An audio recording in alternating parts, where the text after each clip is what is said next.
Hello dear students, welcome you all to Sri Vidyaniketan Public School online chemistry classes.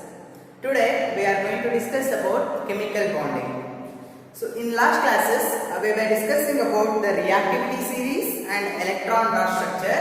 By using those concepts, how the reaction in between metals and non-metal is going to take place and which type of bond is existing in between the metal and non-metal, and even though which type of bond is existing in between non-metal combination. So that we are going to discuss in the today's class.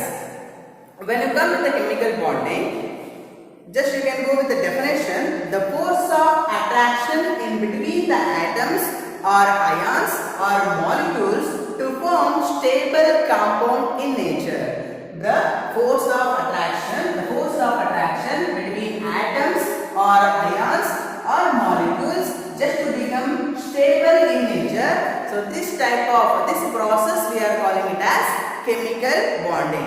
Okay. So when you come with a stable compound, the elements which are present in the periodic table, in that the outermost 18th group, it is consisting of helium, neon, argon, krypton, xenon and radon. So these elements are already stable in nature. We are calling these as noble gases or inert gases. Why we are saying them as inert? They are not ready to react. They are not going to share or lose or gain the electrons. Already they are in stable structure. For example, helium, it is consisting of outermost 2 electrons, and neon to radon, all these elements are going to have nearly 8 electrons. Completely 8 electrons will be present in the outermost shell. If it is having 8 electrons, that we are saying it as octet structure. Octet electrons are present. So octet structure, then they will become stable. They do not have an ability to react with any other elements. So these are inert in nature. Just to become like this, just to become stable in nature, the remaining elements which are present in the periodic table, those will lose the electron, they will gain the electron, even though they will share the electron to become or to gain the stability, just to gain the stability in the nature. Even the elements, when they were losing or gaining or sharing, they will lose their energy. By losing their energy also, they will become stable in nature. So this is about the chemical bonding. Chemical bonding is nothing but the force of attraction in between atoms or ions or molecules just to become stable in nature. So this chemical bonding is again divided into 3 types. Chemical bonding is again divided into 3 types based on losing capacity. If an element is having losing capacity and gaining capacity, and based on sharing of electrons. This is also by sharing and gaining of electrons. So first of all, this chemical bonding, it is having 3 types there: ionic bonding, then covalent bonding. The first type is ionic bonding, second type covalent bonding, and the third type covalent coordination bonding. In our 10th standard, just we will learn only about ionic bonding. Okay, so this ionic bonding is formed when the reaction of metals and non-metal combination is there. When the reaction of metals and non-metal is combined, they react together. The bond which is formed in between them is ionic bonding. Let us go in detail in the next class. Then the covalent bonding is formed by the sharing of electrons in between the 2 molecules. Just like when the non-metal and non-metal combination is there. The non-metal combination is there, then there will be the mutual sharing of electrons will be taking place. Then the bond formed in between those elements will be called as covalent bonding. The next one we have covalent coordination bonding. So here again the sharing and accepting. One of the metal or one of the element will share the electron and other will accept. The mutual sharing will be absent here. But when you come with the covalent, mutual sharing of electron, both they will share. The elements which are going to combine, both they will share to become stability, to gain the stability in the nature. But here in the covalent coordination bonding, one of the element will share, other element will accept. Like that, the bond which is formed in between them, those are called as covalent coordination bonding. So in this class, let us go only about ionic bonding. How does the ionic bonding will be taking place and which type of properties are present in ionic bonding. This next we are having ionic bonding. So this ionic bonding is taking place when the combination is in between metals and non-metal. When metal and non-metal combination or the reaction is taking place, the bond which is formed in between them is called as ionic bonding. So here a simple definition we have: the chemical bond formed by the transfer of electron from one atom to another atom. So that bond we are calling it as ionic bonding. Then how does the ionic bonding is taking place? How it is going to form? So that is very important here. They may ask for 5 marks question. So let us go with some examples. For example, if you are coming with sodium chloride, an edible salt is there. So this sodium is a metal and chlorine is a non-metal. So in the name itself we can see there is ion. Ion in the sense it's nothing but the charged particles. Ions are nothing but charged particles. Then how does ion formation is taking place? It will be based on the losing capacity and gaining capacity of an element. Suppose this sodium is a metal. It have an ability to lose the electron. By losing electron, what happens? It is going to form its electrically positive charge. So that electrically positive charged particles are called as ions. Simple example I am giving here. The sodium, it is having atomic number 11. When the atomic number is 11, then if you write the electronic configuration 1s2, 2s2, 2p6 and 3s1, which is outermost shell here. 1s is K shell, 2s and 2p are the L shell, 3s is M shell.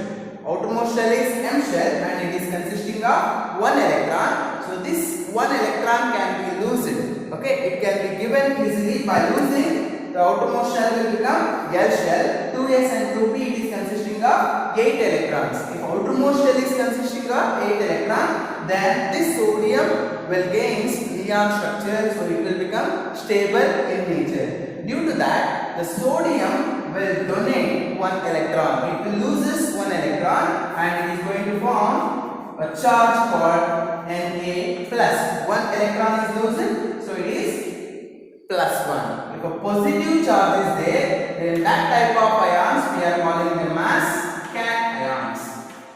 The formation of positive charged particles by losing electrons, so that type of ions are called as cations. Then the another example, you can take chlorine. Chlorine atomic number is 17. When this chlorine is written in form of electronic configuration 1s2, 2s2, 2p6, 3s2 and 3p5. Here the outermost shell is 3s and 3p. Outermost shells are 3s and 3p. How many electrons are present here? 7 valence electrons are present. So these 7 valence electrons cannot be donated. They cannot lose easily, but this element have an ability to gain the electron. By gaining electron, the outermost shell will be having, it will be existing in octet structure. Due to that, chlorine will become stable by gaining 1 electron. If it is gaining means the element will carry negative charge. It will become negative in nature. How many electrons have been accepted? By gaining how many electron? 1 electron. So I written here Cl minus 1. If a element have an ability to gain electron and it is going to form electrically negative charge, and those type of ions we are calling them as anions. The elements which have an ability to gain the electron and forms electrically negative charged particles, those ions, those electrically negative charged particles are called as anions, and electrically positive charged particles are called as cations. As you know that if the opposite charges are there, cation and anion, both are opposite charges. Those opposite charges will have somewhat high electrostatic attractive force in between them, and they will attract together. They forms a bond. So this sodium, it is electrically positive now. You can write here sodium is electrically positive, so it is carrying plus 1 charge, plus chlorine is there.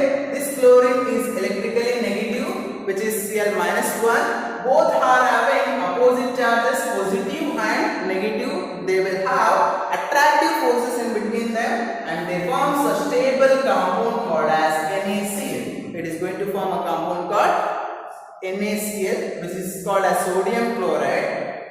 So the bond which is built in between opposite charged particles, in between two opposite charged ions, so that bond we are calling it as ionic bonding. Hope you understood.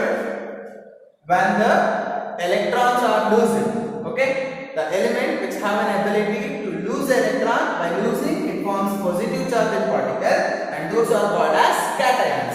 If an element have an ability to gain the electron, by gaining it forms negative charge, then those are called as anions.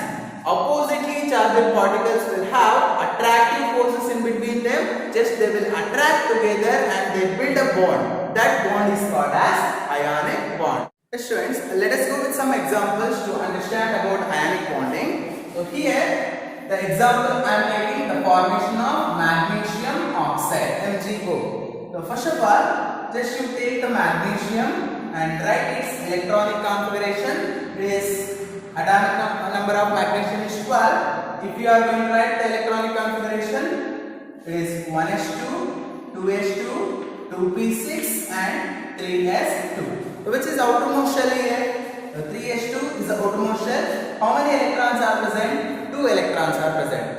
So the valence electrons are 2. Based on, by using valence dot structure or electron dot structure, just denote the electron dot structure of magnesium. So I am going to write here magnesium with the symbol Mg and the valence electrons are denoted as dots around the magnesium. This is electron dot structure of magnesium. Then other example, it is oxygen. If you are taking oxygen, atomic number of oxygen is 8. And write the electronic configuration 1s2, 2s2, 2p4. Okay, so atomic number is 8. Based on that, if you write the electronic configuration 1s2, 2s2, 2p4. So which are outermost shells here? 1s is K shell and 2s and 2p both are L shell. Outermost shells are 2s and 2p and the number of electrons which are present in the outermost shell is about 6 electrons. So that should be denoted with electron dot structure, 6 dots around the oxygen. So always while giving, if a number of electrons are more than 1, just you have to give them with a pace. 1 electron, 2 electron, 3 electrons, 4 electron, 5 electron and 6 electrons. Total 6 electrons are present. See here, if you look into the electronic configuration, the outermost shell is 3s in magnesium. If this 3s electron, if this electrons present in the 3s, outermost shell is completely donated. If it is not there, if it is absent, which will be the outermost shell here? 2s and 2p. In magnesium, 2s and 2p. This 2s and 2p consisting of how many electrons? 6 plus 2. It is about 8 electrons. If 8 electrons are present in the outermost shell, then what we can say? It will be stable, right? It is going for the neon structure, neon noble gas structure. Due to that, this magnesium have an ability to lose electron. By losing, it forms electrically positive charge. So it will loses electrons. Then this oxygen, if you come with oxygen, what happens? Look at the electronic configuration. 1s is a K shell, 2s and 2p are the outermost shells. And these outermost shells are consisting of 4 plus 2, 6 electrons.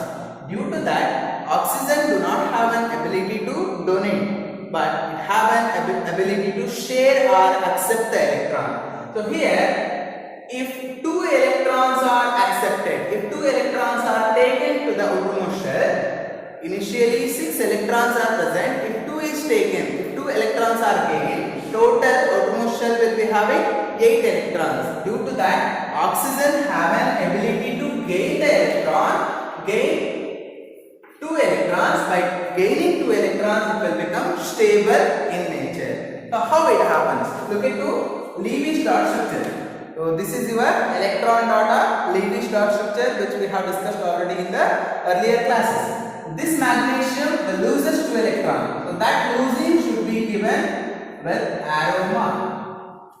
Okay, always while denoting, while giving electron dot structure for any ionic compound, the losing and gaining should be given in the arrow mark. If it is a covalent bond, it should be given with the circles. That we will discuss in the later classes. Just look at the board now. Magnesium, 2 electrons are present. So these 2 electrons will loses.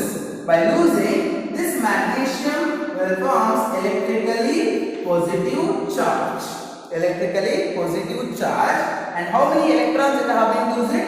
2 electrons, so I am writing it as +2. Then oxygen, this oxygen is going to gain. The electrons which have been losing by the magnesium is taken. It is gained by the oxygen and it forms electrically negative charge, and that charge will be 2 because it is gaining 2 electrons. Now, so these opposite charged particles will have attractive forces. Here magnesium is having positive charge and oxygen is having negative charge. So these attractive forces will be there in between the opposite charges and they forms a bond called as ionic bond. The electrostatic attractive force will take place in between opposite charged particles to form a bond is called as ionic bond, and it is going to form a compound called as magnesium oxide. The compound which is formed by using ionic bond is called as ionic compound. The compound which is formed by using ionic bond is called as ionic compound. Hope you understood, students. So this they will ask for 5 marks question. They will give X, Y, Z type questions. Whenever they given like that, if ionic bond is there, always first you have to write the element, electronic configuration. After that, try to denote that element in a electron dot structure, and after denoting electron dot structure, you should show whether it is losing or sharing. If it is ionic bond, if metal and non-metal combination is there, always you take it as ionic bond and show the losing capacity of elements. Okay, losing and gaining of electrons, and after losing and gaining they form some charged particles which we already studied now. So when they form opposite charged particles, they will have attractive forces. When they attracted together, they form a compound. That compound is called as ionic compound. Okay, I hope you understood about the formation of ionic compound. Now we are moving with the properties of ionic compounds. In this, the first property, ionic compounds are solid crystalline in nature. Ionic compounds are solid crystalline in nature. So when you come with solid crystalline, all these ionic compounds are formed by the attractive forces in between the metals and non-metals. Because of their opposite charges, when they are having opposite charges, they will have an high attractive forces where they are going to form a stable crystal structure. Due to that, all the ionic compounds are having solids. They are solids and they are having crystalline structure, crystalline nature. Then what is the difference in between solids and crystalline in the sense? Just simple example, if you touch the face powder, so the nature of that face powder will be somewhat soft, and if you touch the edible salt, the structure, the nature will be somewhat rough. Is it right? When you touch the edible salt, it will be rough. A rough surface of any solid is nothing but crystalline solids, and if it is smooth, then they are called as amorphous. Okay, so this is about the first property of ionic compound. All the ionic compounds are solid crystalline in nature. Why they are solid means they are having highest attractive forces in between opposite charged particles. Then the second property, these ionic compounds are soluble only in water. They are soluble only in water and insoluble in organic solvents. Ionic compounds are soluble only in water and insoluble in organic solvents. And these organic solvents are nothing but like benzene, naphthalene, toluene, different examples you can take. Why they are soluble only in water? Why not with any other? As you know that these ionic compounds are having opposite charged particles. When they dissolve, when they mix it with water, water is consisting of highest dielectric constant. So because of that highest dielectric constant, it will loses or it will decreases the attractive forces which is holding in between opposite charges. Then there will be easily breaking of the bonds in between the opposite charges, so they will dissolve easily. So ionic compounds are soluble only in water because it is having high dielectric current. Because of this dielectric constant, high dielectric constant, because of this the ionic compounds are soluble easily in water but insoluble in organic solvent. Third property, the ionic compounds are having high melting point and high boiling point. Then why the ionic compounds are having high melting point and high boiling point? Because as I said before, these ionic compounds are formed by the opposite charged particles, where those opposite charged particles are having highest attractive forces in between the atoms or ions.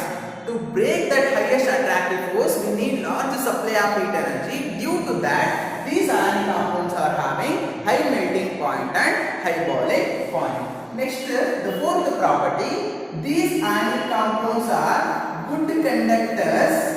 These ionic compounds are good conductors of heat and electricity only when they are in liquid state or if they are in molten state. Only when they are in liquid state or molten state, then they will conduct electricity. If they are in solid state, they doesn't conduct electricity. If they are in solid state, they will be bonded together. There will be no free electrons to carry the electricity from one end to other end. But when they are in liquid state in the sense when they mix it, solution state, when they mix it with water, in that water there will be free charged particles. Those free charged particles are going to carry the electricity from one end to other end. So they will become good conductor. Even though if they are in molten state in the sense solids are not going to mix with water, just they heat it to form liquid state. Okay, even though if they are in molten state, they will conduct electricity because they will be having free charged particles. So these are the properties of ionic compound. First property is that ionic compounds are solid crystalline in nature. Then ionic compounds are soluble only in water because of dielectric constant. Okay, then they are insoluble in organic solvents like benzene. You can take benzene or toluene or naphthalene like this. In these organic solvents, ionic compounds are insoluble. Then the ionic compounds are having high melting point and high boiling point because of their highest attractive forces in between opposite charged particles. Then the last one, the ionic compounds are good conductors of electricity only when they are in solution state or molten state. If they are in solid state, they will become bad conductors. Only when they are in liquid state, they are the good conductors of heat and electricity. So hope you understood about ionic compound, how does ionic compound formation will be taking place, and what are the properties of ionic compound.